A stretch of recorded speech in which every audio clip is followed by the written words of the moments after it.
Hello guys, welcome to विद्या कक्ष। I am Tushar. आज हम क्लास 12 के पॉलिटिकल साइंस के chapter 1 cold war and non aligned movement के बारे में पढ़ेंगे। ठीक है, हमारा आज का टॉपिक है चैलेंज ऑफ बाइपोलरिटी। ठीक है, हमारा पहला पॉइंट है non alignment offer the newly decolonised countries of Asia, Africa and Latin America are third option not to join other alliance. मतलब जो नॉन अलाइनमेंट है, गुट निरपेक्षता, उसने जो नई नई डीकोलोनाइज कंट्रीज थी एशिया की, अफ्रीका की और लैटिन अमेरिका की, ठीक है, उनको एक थर्ड ऑप्शन दे दिया कि आप किसी भी अलायंस के साथ जुड़ो ही मत, आप अलग रहो। ठीक है, हमारा सेकंड पॉइंट है जो the roots of NAM went back to the friendship between the three leaders. मतलब जो जड़ें थी नाम की नॉन अलाइन मूवमेंट की, जो जड़ें थी वो तीन लीडर्स के उससे थी। ठीक है, Yugoslavia, Joseph Broz Tito. Yugoslavia मतलब यूगोस्लोवाकिया एक छोटा सा देश है जो मतलब आज के टाइम पे वो टूट चुका है वैसे। ठीक है, यूगोस्लोवाकिया के टुकड़े हो चुके हैं, पर पहले यूगोस्लोवाकिया ही था पूरा। उसके जो लीडर थे वो थे जोसेफ ब्रोज टिटो। और इंडिया के जवाहरलाल नेहरू थे उस समय। इजिप्ट के गैमल अब्देल नासिर थे।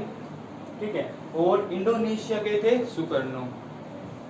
और घाना के थे वामे नुक्रमा। ठीक है, और ये एक दूसरे को स्ट्रॉन्गली सपोर्ट करते थे। और इन पांचों को, Joseph Broz Tito, Jawaharlal Nehru, Gamal Abdel Nasser, Sukarno और वामे नुक्रमा, इनको 5 फाउंडर मेंबर्स ऑफ नाम भी के उससे भी जाना जाता था। मतलब, और ये क्वेश्चन है ना हमारा एग्जाम में कई बार आ जाता है कि who is the 5 founder member of नाम, तो उनके कंट्रीज के साथ नाम भी लिख सकते हैं हम ऐसे ही। इंडिया के जवाहरलाल नेहरू, यूगोस्लोवाकिया के जोसेफ ब्रोज टिटो, इजिप्ट के गैमल अब्देल नासिर, इंडिया के सुकर्नो, घाना के वामे नुक्रमा। ठीक है,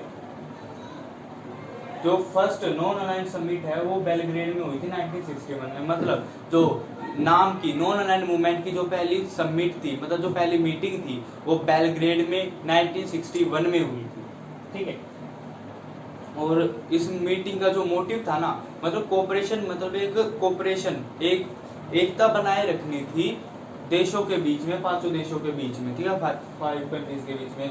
और जो शीत युद्ध, कोल्ड वॉर की जो बढ़ती हुई टेंशन है और जो उसके फैलते हुए एरिया है, उससे बचना था। ठीक है, और युद्ध से ही बचना था। तो the dramatic entry of many newly decolonized African countries into international arena।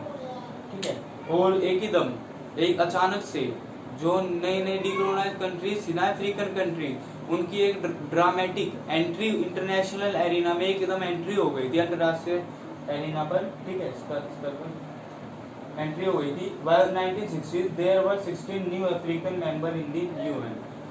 1960 के बाद, ठीक है, 1960 के बाद 16 नए अफ्रीकन मेंबर्स ज्वाइन हुए थे यूएन में। ठीक है, हमारा फोर्थ पॉइंट है the first summit was attend by 25 member states over the years. ठीक है, मतलब जो फर्स्ट समिट थी ना नाम की, मतलब नॉन अलाइंड मूवमेंट की, गुट निरपेक्षता की जो पहली मीटिंग हुई थी, उसमें 25 मेंबर्स थे। ठीक, स्टेट से। और जो ये मेंबर्स थे ना, वे हर साल बढ़ते ही जा रहे थे, हर साल बढ़ते थे। ठीक है, नाम एक्सपेंड होते जा रहे थे मेंबरशिप उसकी। और जो 14वीं समिट है, जो 14 समिट थी, 14वीं मीटिंग थी नाम की, वो हवाना में हुई थी और 2006 में। ठीक है, इसमें हमारे 116 मेंबर कंट्रीज थे और 15 ऑब्जर्वर्स थे। ठीक है, मतलब इसको ऑब्जर्व करने वाले भी 15 थे। ठीक है, फिफ्थ, जो policy of staying away from alliance should not be considered isolationism. ठीक है, मतलब जो पॉलिसी है नॉन अलाइनमेंट की, उसका मतलब ये नहीं है कि हमें आइसोलेट होकर रहना है, अलग रहना है। ठीक है, इसका मतलब ये है कि हमें युद्ध से दूर रहना है, वर्ल्ड से नहीं, लड़ाई से दूर रहना है, वर्ल्ड से नहीं, वर्ल्ड के साथ में मिलकर चलना है। ठीक है, वर्ल्ड अफेयर्स, मतलब हमें वर्ल्ड अफेयर्स हैं जो युद्ध वाले, लड़ाई के जो वर्ल्ड अफेयर्स होते हैं कि उसके साथ वो हमें उससे दूर रहना। ठीक है, non alignment is also not neutrality. Neutrality refer principle to policy of staying away out of war. मतलब जो नॉन न्यूट्रलिटी है, न्यूट्रलिटी का मतलब, नॉन अलाइनमेंट का मतलब न्यूट्रलिटी नहीं है, न्यूट्रलिटी का मतलब है कि हमें युद्ध से दूर रहना है, ठीक है, युद्ध से दूर रहना है, वर्ल्ड से नहीं। और आइसोलेटिज्म का मतलब है हमें वर्ल्ड अफेयर से दूर रहना है, वर्ल्ड से नहीं। मतलब जो वर्ल्ड में जो पॉलिटिक्स चल रही थी, कैपिटलिज्म कम्युनिज्म, हमें उससे दूर रहना है, मिलना ही नहीं है। नाम कंट्रीज का ये था, हम किसी ग्रुप के साथ ज्वाइन ही नहीं होंगे, ठीक है, हम अलग रहेंगे, अपना नॉन अलाइंड रहेंगे, ठीक है। Non aligned states including India were actually involved in Wars. मतलब जो नॉन अलाइंड कंट्रीज थी, जो नाम की कंट्रीज थी, नॉन अलाइंड कंट्रीज थी, वो इंडिया को भी शामिल करके वे वॉर में इन्वॉल्व तो थी, पर वेरियस रीजंस के कारण। मतलब वे कह रहे थे कि हम लड़ाई में घुसेंगे नहीं, वैसे नॉन अलाइंड कंट्रीज वाले, पर वे इन्वॉल्व हुए, पर वे डायरेक्ट नहीं लड़े। उनका मतलब वे लड़ाई में घुसे तो थे, इन्वॉल्व तो थे, पर उनके बहुत सारे कारण थे। वे युद्ध को कंट्रोल, मतलब युद्ध को रोकने के लिए, लड़ाई को रोकने के लिए, प्रिवेंट रिलेशन, उनके रिलेशन अच्छे करने के लिए, मतलब एक जिनसे लड़ाई हो रही है उनसे समझौता कराने के लिए वे इन्वॉल्व हुए थे, ठीक है, प्रिवेंट करने के लिए between the others and try to end war that had broken. मतलब और कोशिश कर रहे थे युद्ध को खत्म करने की, जो लोगों को तोड़ रहा था, देशों को तोड़ रहा था, ठीक है, और जिन लोगों को, जिसमें युद्ध में लोग मारे भी बहुत जाते हैं, आप जानते हैं सब। इसलिए जो नॉन अलाइंड कंट्रीज है वे ये चाहती थी कि युद्ध ना हो, युद्ध को कैसे न कैसे रोका जाए। अगर आपको स्क्रीनशॉट लेना है तो आप ले सकते हैं, मैं साइड हो जाता हूँ 5 मिनट के लिए, ओके। गाइस हमारा टॉपिक चैलेंज ऑफ बाइपोलैरिटी पूरा हो चुका है, हमारा नया टॉपिक स्टार्ट होता है, new international economic order new, ठीक है। हमारा फर्स्ट पॉइंट है the non aligned countries were mediator during the cold war.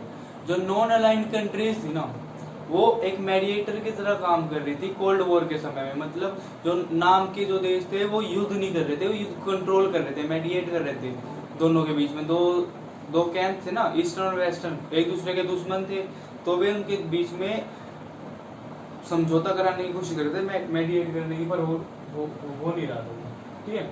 The challenge for the most of the non-aligned countries, a majority of them were categorized as मतलब जो सबसे बड़ी चुनौती थी ना, जो लीस्ट डेवलप्ड कंट्रीज थी या जो नई नई आजाद हुई देश थे, उनके सामने सबसे बड़ी चुनौती थी कि जो LDCs है ना, उनको, ठीक है, गरीबी से बाहर निकालना है और इकोनॉमिकली स्ट्रॉन्ग करना है, डेवलप करना है, इकोनॉमिकली बहुत ज्यादा इकोनॉमिकली डेवलप करना है और गरीबी से बाहर निकालना है वहाँ के लोगों को, ठीक है। Economic development was also whittle for the independence of a new. मतलब जो इकोनॉमिक डेवलपमेंट है ना, इकोनॉमिक डेवलपमेंट बहुत ज़्यादा इम्पोर्टेंट है, मतलब आर्थिक विकास बहुत ज़्यादा महत्वपूर्ण है। जो नए देश के आज़ादी के लिए, जो नए देश हैं, डिकोलोनाइज्ड कंट्रीज हैं, उनकी आज़ादी के लिए इकोनॉमिक डेवलपमेंट बहुत ज़रूरी है, ठीक है। Without sustain development a country could not be truly free. मतलब बिना सस्टेन डेवलपमेंट के कोई भी कंट्री ट्रूली फ्री नहीं होती। मतलब जब तक कोई भी देश आत्मनिर्भर नहीं हो जाता, सस्टेन डेवलपमेंट नहीं, मतलब खुद के लिए काम नहीं करता, ठीक है, वो ट्रूली फ्री नहीं होता। मतलब वो जब तक फ्री नहीं होता, वो या तो डिपेंड रहता है, जो अमीर देश रहते हैं, it would be dependent on richer countries including the colonial power from which political freedom had been achieved। मतलब जो वे political freedom अचीव नहीं हो पाते क्योंकि वे डिपेंडेंट रहते हैं, जो अमीर देश है, रिचर कंट्रीज हैं, या जो कॉलोनियल पावर से, जो रिचर कंट्रीज है, कॉलोनियल पावर डिपेंडेंट रहते हैं, जिनसे उन्हें पॉलिटिकल फ्रीडम मिली है, अचीव हुई है। The United Nation conference on trade and development, मतलब ब्रोथ अ रिपोर्ट इन 1972। मतलब जो United Nation conference on trade and development, UNCTAD की ये फुल फॉर्म है, the United Nation conference on trade and development, UNCTAD. उसने एक report जारी की थी 1972 में, जिसका नाम था new trade policy for development, ठीक है। और ये क्वेश्चन कई बार आ जाता है कि what is the full form of UNCTAD, या UNCTAD ने जो रिपोर्ट कब जारी की थी, या रिपोर्ट का नाम बताओ। तो हम UNCTAD की definition United Nation conference on trade and development, उसमें एक रिपोर्ट लाई थी 1972 में। 1972 में UNCTAD रिपोर्ट लाया था, तो जो नई ट्रेड पॉलिसी थी डेवलपमेंट की, ठीक है, a new trade policy of development, वो रिपोर्ट का नाम था, ठीक है। The report propose reform of the global trading system, मतलब जो रिपोर्ट थी ना, उसने कुछ बदलाव सुझाए थे ट्रेडिंग पॉलिसी को लेकर, ट्रेडिंग सिस्टम को लेकर, ठीक है। 4 रिफॉर्म्स थे, ये बहुत इंपॉर्टेंट है, ठीक है। Give the LDCs control over there natural resources exploited by the developed western countries, मतलब जो लीस्ट डेवलप्ड कंट्रीज है, LDCs हैं, उनको जो उनके नेचुरल रिसोर्सेज है उन पर पूरा कंट्रोल होना चाहिए, उनका जो वेस्टर्न कंट्रीज के द्वारा जिनका शोषण किया गया था, उनको उनके नेचुरल रिसोर्सेज उनको पूरा अधिकार दिया जाए, ठीक है। Provide market for LDCs to make trade profitable and more beneficial for LDCs, मतलब प्रोवाइड करानी थी मार्केट प्रोवाइड करानी थी LDCs को, ताकि वो अपनी ट्रेड को बेनिफिशियल और प्रॉफिटेबल बना सके अपनी लोगों को गरीबी से बाहर निकालने के लिए, ठीक है। Reduce the cost of technology from the western countries, मतलब जो कीमत थी ना टेक्नोलॉजी की, उसको भी कम कराना था, कॉस्ट को। वेस्टर्न कंट्रीज से जो टेक्नोलॉजी आती थी उसकी जो कीमत रहती थी वो बहुत ज़्यादा हाई रहती थी, तो जो LDC थी उसको खरीद नहीं पाती थी, क्योंकि उनके पास अभी इतना पैसा था नहीं, इतनी डेवलप थी नहीं, तो उनको कम कीमत में टेक्नोलॉजी प्रोवाइड की जाए, ये रिफॉर्म बिल लाया गया था। Provide the LDCs with a greater role in international economic mission, मतलब जो लीस्ट डेवलप कंट्रीज हैं उनको एक ग्रेटर रोल प्रोवाइड कराना इंटरनेशनल इकोनॉमिक इंस्टीट्यूशंस में, मतलब उनको भी एक पद देना या कुछ एक हिस्सा देना जो अंतरराष्ट्रीय इंस्टीट्यूशन से, इकोनॉमिक आर्थिक इंस्टीट्यूशन से, उनमें। 6 पॉइंट हमारा, in 1961 at the first summit in Belgrade economic issues have not been very important, NAM की पहली समिट में 1969 फर्स्ट समिट थी जो नाम की, उसमें 1961 में बेलग्रेड में हुई थी, उसमें जो इकोनॉमिक इश्यूज थे वो इतने ज्यादा इंपॉर्टेंट नहीं थे।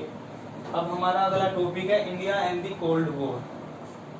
India tried to reduce difference between the alliance, ठीक है।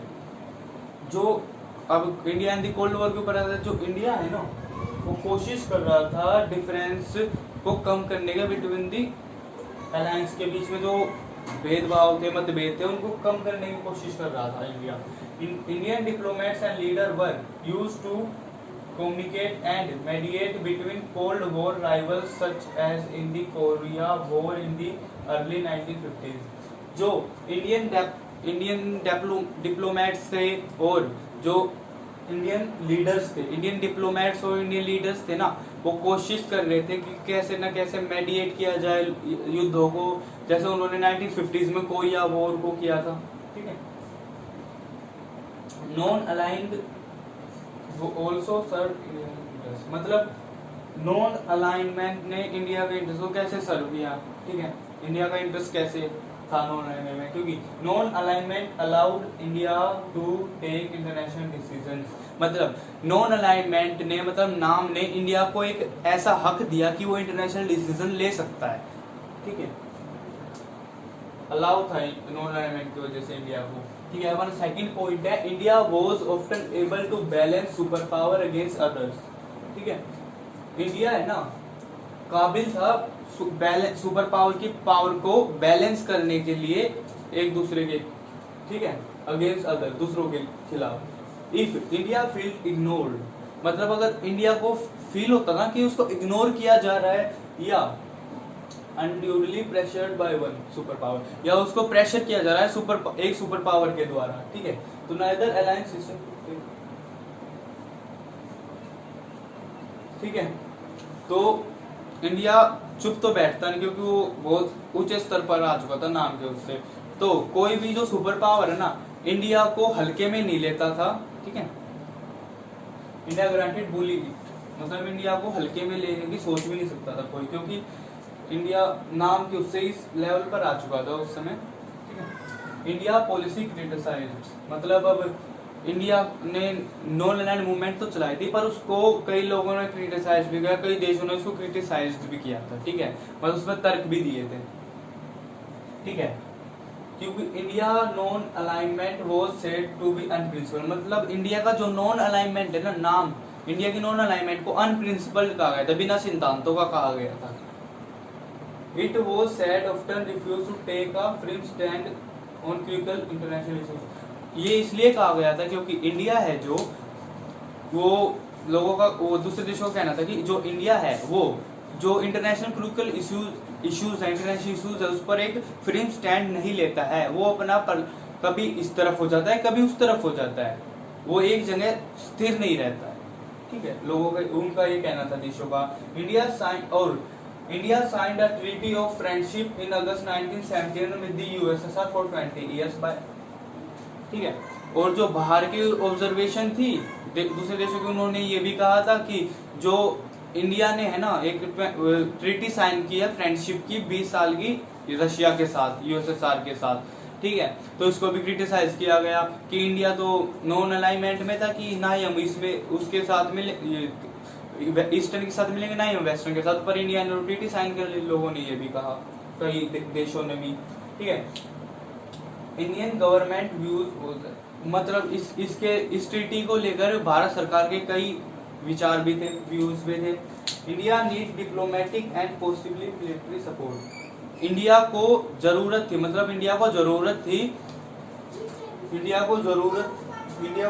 डिप्लोमेटिक, मतलब इंडिया को डिप्लोमेटिक और मिलिट्री सपोर्ट की जरूरत थी ड्यूरिंग दी बांग्लादेश क्राइसिस। सरकार ने तर्क दिया कि भारत को बांग्लादेश क्राइसिस के दौरान मिलिट्री सपोर्ट की जरूरत थी और डिप्लोमेटिक हेल्प की भी, क्योंकि बांग्लादेश क्राइसिस के समय जब बांग्लादेश को आजाद करने के लिए इंडिया ने लड़ाई में हिस्सा लिया था, तो पाकिस्तान ने अमेरिका से मदद मांगी थी और इंडिया ने उसी समय 20 साल की ट्रीटी साइन की थी, ठीक है। क्योंकि इंडिया उस समय इतना पावरफुल भी नहीं था, ठीक है, कि वो 2-3 देशों से युद्ध जीत सके, तो उसने ट्रीटी साइन कर ली थी यूएसएसआर के साथ 20 साल की फ्रेंडशिप ट्रीटी, पर इससे इंडिया के नॉन अलाइनमेंट में कोई फर्क नहीं था। अगर आपको स्क्रीनशॉट लेना तो आप ले सकते हैं, मैं साइड हो जाता हूँ।